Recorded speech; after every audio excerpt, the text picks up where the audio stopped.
Hello student, welcome back our educated English grammar classes.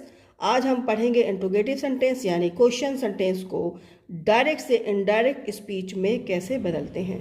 ये topic board exam, competitive exam और spoken के लिए भी बहुत ही इम्पॉर्टेंट है। इस वीडियो में मैं आपको इजी रूल्स, एग्जाम्पल्स और एग्जाम ट्रिक्स के साथ समझाऊंगी जिससे आप कभी गलती नहीं करेंगे। तो चलिए सबसे पहले समझते हैं कि इंट्रोगेटिव सेंटेंस होता क्या है। इंट्रोगेटिव सेंटेंस वो सेंटेंस होता है जिसमें लास्ट में हमेशा क्वेश्चन मार्क रखा रहता है। ये जो सेंटेंस है क्वेश्चन मार्क के साथ ही होता है। टू टाइप्स के इंट्रोगेटिव सेंटेंस होते हैं। सबसे पहले एसनो टाइप्स या कहते हैं, इजी लैंग्वेज में बात करते हैं, is, are, am, was, were, do, does, shall, will, has, have, had, can में ये जो सारे वर्ड हैं ये सबसे पहले रखे होंगे। जैसे यहाँ पर ये रखा हुआ है, यहाँ पर ये रिपोर्टिंग वर्ब सेड, यहाँ पे ये जो भी सेड आएगा उसको हम आस्क्ड में बदल देंगे। यहाँ पे कंजक्शन इफ या वेदर का यूज़ करेंगे।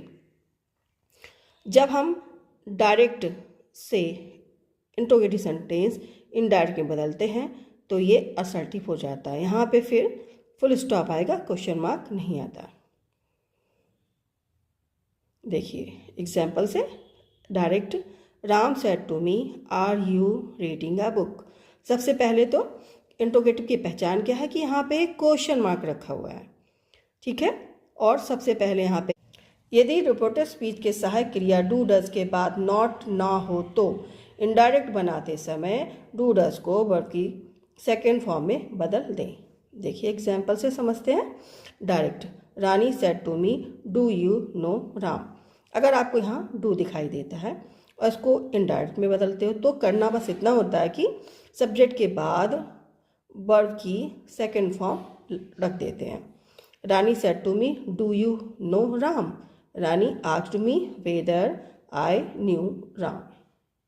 यदि रिपोर्टेड स्पीच में डू नॉट, डज नॉट हो तो उसे डिड नॉट में बदल दें। देखिए direct, my mother said to me, don't you go to market. My mother asked me if he did not go to market. Do not को हमने डिड नॉट में बदल दिया है। डिड को हैड में बदले। Direct, I said to him, did you not beat Ram? Indirect, I asked him if he, you को he में चेंज किया हुआ है, did को had में, he had not beaten Ram.